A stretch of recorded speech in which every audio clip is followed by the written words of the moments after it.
When 7-year-old Amina loses her mother, she is sent to live with Uncle Alex in busy Lagos. He promises care but gives her only pain, until one brave night changes everything. The drums beat slow and deep like a heavy heart. Each sound rolled across the churchyard and into Amina's small chest. She held a soft scarf tight against her face. It was her mother's scarf, the one that always smelled of soap and palm oil. Now the scent was fading, and that frightened her more than anything. Heat rose from the Lagos ground. Even with her sandals on, Amina felt it through her feet. The sun burned on the backs of the mourners' necks, but she knew this only by the way people shifted and fanned themselves. Amina had never seen the sun. She had been blind since birth. Still, she knew it was high and strong because the air shimmered and sweat trickled down her own cheeks. Voices swirled around her like water. Soft cries, the rustle of clothes, the hiss of whispers. Someone's perfume mixed with dust and flowers. Amina could not see any of it, but her ears caught every detail. She heard the low creak of the wooden box as men set it down in front of the crowd. Her heart jumped. She knew her mother was inside that box. The pastor began to pray, his deep voice carrying over the hush. The choir answered with gentle, "Amen." Amina trembled. Her hand tightened on the scarf until her knuckles ached. "Mama," she whispered first, so low that no one heard. The smell of polished wood floated toward her. She took a step forward. Another. The tips of her fingers found the edge of the box, smooth and cool under the blazing sun. Suddenly fear and longing burst inside her. "Mama!" she cried, her voice breaking. "Mama, wake up. Why are you sleeping? Everybody is crying. Mama, please wake up." The drums stopped at once. Gasps rippled through the crowd. Somebody tried to pull her back, but she clung to the casket with both small hands. "Mama, it's me," she sobbed. "I can't find you. Talk to me. Please, Mama." The choir faltered. Even the birds in the mango tree went silent. A single child's wail echoed against the church walls. A gentle woman bent beside her. Mama Ruth, their neighbor. Her voice shook as she whispered, "My child, your mama is resting now. She is with God." "No," Amina cried, shaking her head so hard her braids slapped her cheeks. "She is sleeping. Mama, wake up." She pressed her face to the box, feeling every grain of wood, searching for warmth. There was only the smell of varnish and dust. The pastor cleared his throat and tried to continue, but the words stuck. Around them the mourners began to weep openly. Even men who never cried wiped their eyes. Mama Ruth's arms slid around Amina, holding her tight. Still Amina fought to stay near the casket. She could not believe her mother would leave without saying goodbye. At last the men stepped forward. With slow, careful movements they lifted the box and began the walk toward the waiting grave. The drum returned, heavy and sad like a tired heartbeat. Amina sagged in Mama Ruth's arms. She felt the sun on her head and the rough earth beneath her sandals. She heard every step as the men carried her mother away. "Mama," she whispered again, so faint only the wind heard. When the final prayer ended and the casket disappeared beneath the soil, the crowd slowly broke apart. Soft talk, the squeak of shoes on sand, the distant honk of a Danfo bus floated around them. Lagos life moved on even while Amina's world stood still. A man's deep voice cut through the noise. "She will come with me," the man said. Amina turned her head toward the sound. The air near him smelled of strong cologne and a faint edge of bitterness. "She is my sister's child," the man continued. "I am Alex. I will take her now." Mama Ruth stiffened. "Alex, the girl is still small. Perhaps she should stay with me for some time. Let her settle." "No," Uncle Alex said firmly, each word like a locked door. "I will take care of her." The phrase "take care" sounded heavy, as if it meant something else. Amina felt a large hand close around hers. Hard, almost painful. "Come, Amina," Uncle Alex said. "We are going home." The grip tightened, leaving no room to pull back. Amina clutched her mother's scarf in her other hand. Behind her, Mama Ruth whispered a prayer she could barely hear. The churchyard faded into the distant hum of traffic. The air smelled of car fumes and dry earth. Baby cried somewhere far off. A bus conductor shouted for passengers. The city went on, loud and endless. Amina turned her face toward the fresh earth where her mother now slept. "Mama," she called softly one last time, voice trembling. "Please wake up." No answer came. Only the rumble of Uncle Alex's car engine as he led her away. The ride from the churchyard to Uncle Alex's home felt endless. The car smelled of leather and engine oil. Amina sat in the back seat, her mother's scarf folded tightly in her lap. Her small hands rubbed the cloth until her fingers hurt. Beside her, Uncle Alex hummed to a tune on the radio. The beat loud and quick, nothing like the slow drums of the funeral. They passed through noisy streets. Amina could hear Danfo conductors calling for passengers, the screech of brakes, and the sharp honk of impatient drivers. The air carried the smell of roasted corn and fried plantain from roadside sellers. She tried to remember each sound and smell, to fix the city in her mind. It was the only way she could see.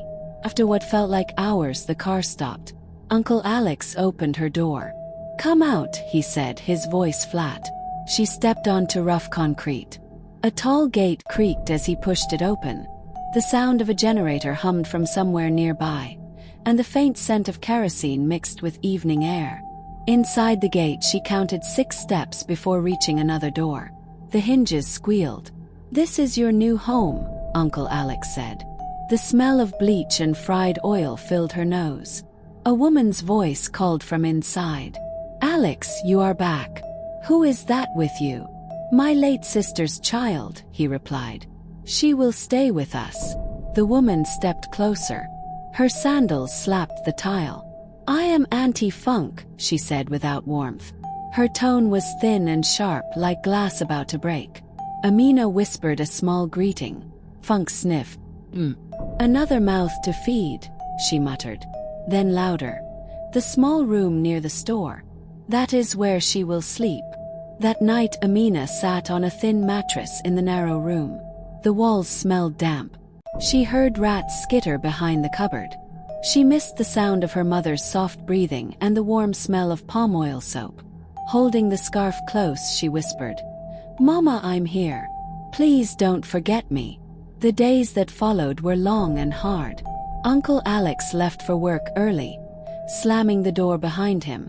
Auntie Funk gave Amina chores from sunrise. "Wash the plates. Sweep the corridor. Wipe the windows," she ordered. "But I cannot see." Amina began.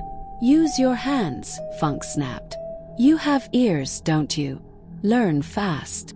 If a plate broke, Funk shouted. If a corner stayed dusty, she slapped Amina's arm with a wooden spoon. Sometimes she withheld food until evening.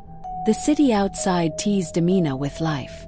She listened through the window to the hawkers selling akara and puff-puff. She memorized the songs of the muezzin from the mosque, the laughter of children on their way to school. But inside the flat, time dragged like a heavy chain. One afternoon Amina heard Uncle Alex return earlier than usual. His shoes clicked on the tile. "How is the girl?" he asked. "She works slowly," Funk complained. "Always feeling her way around." "Let her work. She must earn her keep," Alex replied. Their words burned like fire. Amina wanted to scream that she was only 7, that her mother had died only days ago. But she kept silent. Weeks passed. Amina's hands grew rough from washing. Her small body ached. Yet she found small islands of comfort. Every night she pressed the scarf to her face and remembered her mother's voice. "Asterisk, you are strong, my star. Even without sight, you will find the path." Asterisk, those words lived inside her like a small flame. Sometimes Mama Ruth called on the phone. But Uncle Alex answered first. "She is fine," he always said quickly. "No need to visit." After the calls, Amina felt the silence grow heavier. One evening, a sudden rainstorm swept across Lagos. Thunder rolled like giant drums. Amina stood by the small window, listening to the water beat the roof. For a moment, she felt her mother close, as if the rain carried her voice. "Amina, keep hope," the voice seemed to whisper. The next morning Funk found a wet spot on the floor and blamed her. "You left the window open. Stupid child." The slap across Amina's cheek stung for hours. Food grew scarce. Some nights she went to bed with only a dry piece of bread. Her stomach groaned in the dark. Still, she learned the sounds of the city better than anyone. She could tell which bus was turning by its horn. She knew when the street hawkers passed, which neighbor's generator coughed before starting. Her world was sound and smell, and she held it close. But the cruelty inside the house grew worse. Funk made her scrub floors until her knees bled. Alex scolded if she rested. "Lazy child," he said. "Blindness is no excuse." The words cut deeper than any slap. One Sunday morning, while Alex and Funk argued in the living room, Amina sat quietly in her small room. She traced the scarf between her fingers and whispered to her mother. "Mama, I can't stay here," she said. "They are hurting me. What should I do?" A sudden breeze slipped through the window, carrying the scent of wet earth and roasted corn from the street. It felt like an answer, though she could not explain how. That night she lay awake long after the flat went silent. The city outside hummed. Distant traffic, a barking dog, the soft music of a party far away. Her heart beat fast. She began to think of leaving. The night that changed everything began like many others, hot and restless. Amina lay on her thin mattress, listening to the soft buzz of the generator outside. Uncle Alex and Auntie Funk had gone to bed after another day of shouting. Her body ached from scrubbing the corridor. Her stomach felt hollow. Dinner had been only a small slice of bread. She held her mother's scarf close and whispered, "Mama, help me. I can't stay here anymore." A warm breeze slipped through the cracked window. It carried the scent of roasted groundnuts from a late-night street hawker and the faint smell of rain on the dusty road. Something in that breeze felt like a quiet push. "Go," it seemed to say. Amina's heart beat faster. She had thought about running before, but fear always stopped her. Where would she go? How could a blind girl walk the city alone? Tonight the thought felt different. Stronger. Necessary. She rose carefully, bare feet silent on the cool tile. Her fingers found the scarf and tied it around her neck like a promise. The tiny room smelled of damp walls and old soap. She would not miss it. The door to the corridor creaked when she opened it. She froze, listening. No sound came from the bedroom where Alex and Funk slept. She moved slowly, one hand sliding along the wall, counting steps. 1, 2, 3, 4. At the fifth step she reached the front door. The lock was stiff, but she knew how it turned. She had listened many times when Alex came home. Blick. The sound was loud in the quiet flat.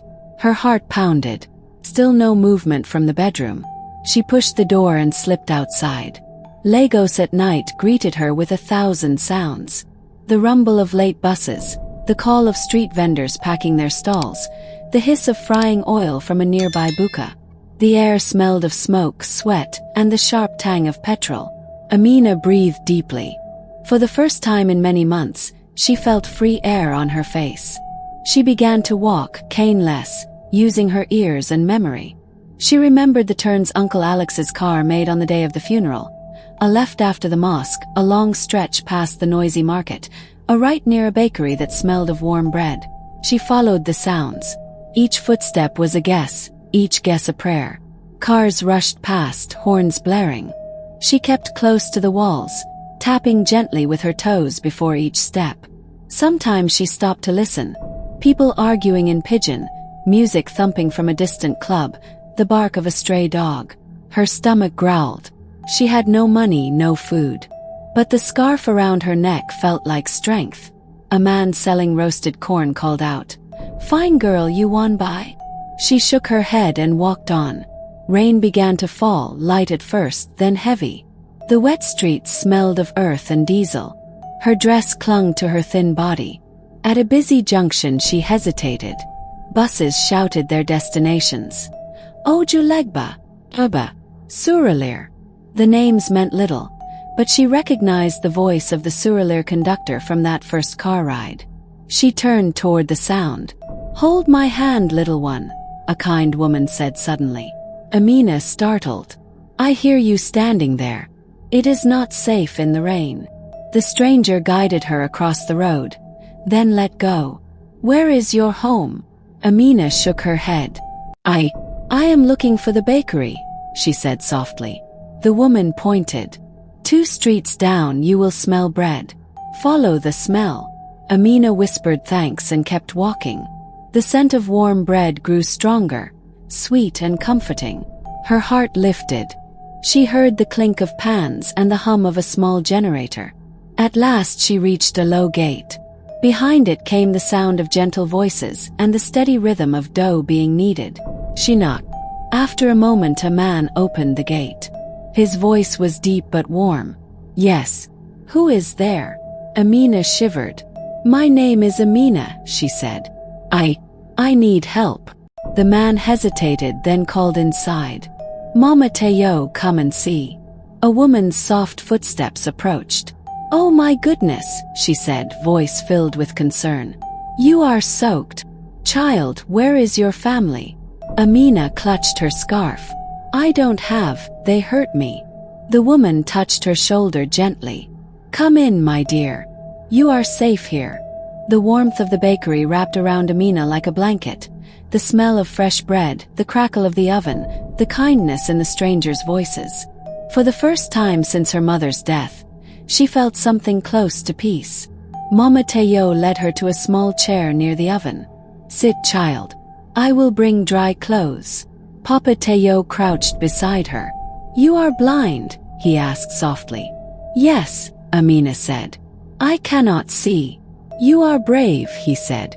"Walking through the city alone at night. You are very brave." Hot tea warmed her hands. The sweet smell of bread filled her nose. Her stomach growled and they both heard it. Papa Teo laughed gently and gave her a warm roll. Tears of relief slid down Amina's cheeks as she tasted the soft bread. It was the first kindness she had known in many months. Outside, the rain slowed. But inside the bakery, the light of a new life began to grow. The smell of bread woke Amina the next morning. It was warm and rich, sweeter than any dream. For a moment she forgot where she was. Then she heard Mama Teo's soft humming and remembered the kindness of the night before. "You slept well?" Mama Teo asked as she stepped into the small room behind the bakery.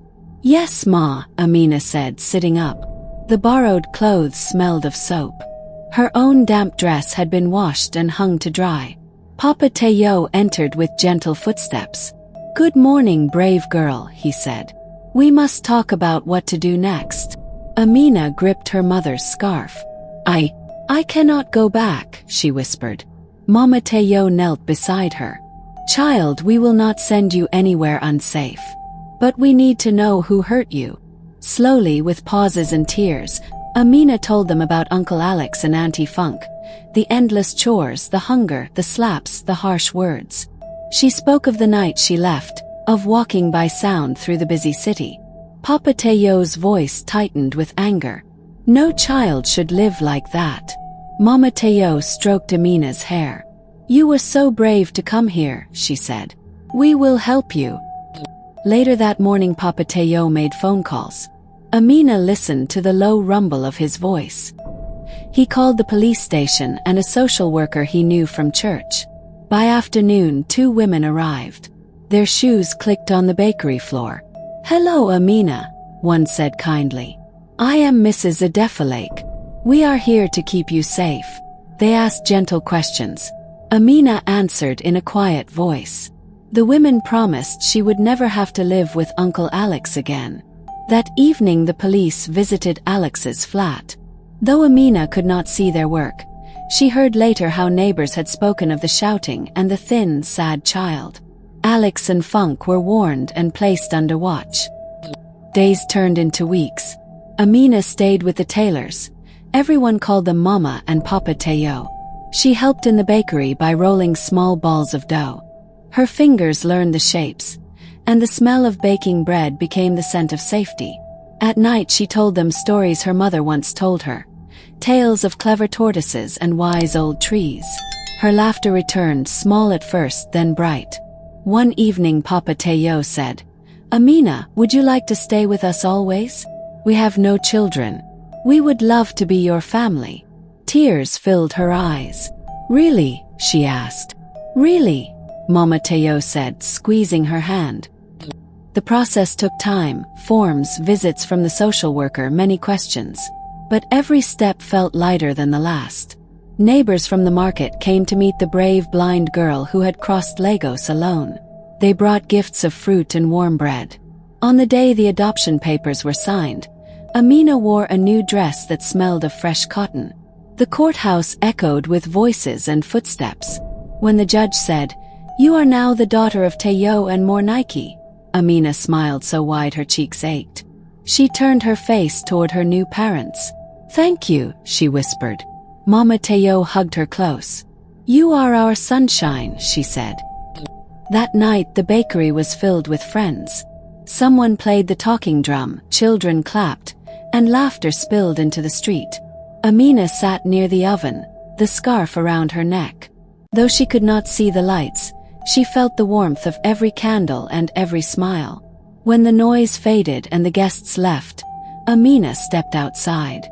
The air was cool, carrying the smell of night flowers and distant rain. She lifted her face to the sky. "Mama," she said softly, "I am safe now." A breeze brushed her cheeks, gentle and sure, as if her mother's spirit answered. Epilogue. The sun she cannot see. Months passed. Amina grew taller. She learned to shape bread with perfect hands and to move through the crowded bakery as if she could see. People came from across Lagos to buy Mama Teo's bread and to hear the story of the blind girl who found her way by sound and courage. One morning she stood in the doorway as the first light of day warmed her face. She could not see the sunrise, but she felt it, the gentle heat, the soft hum of waking birds. She smiled. The world was still full of darkness to her eyes, yet full of light to her heart. She had found a home, and in that home the sun would always shine. Thank you for staying with us until the very end. If you enjoyed this story, don't forget to like, share, and subscribe for more amazing African folktales. Hit the notification bell so you never miss a story that brings drama, mystery, and life lessons straight to your screen. Your support keeps these stories alive, so join the journey, and let's keep the magic of African storytelling alive together.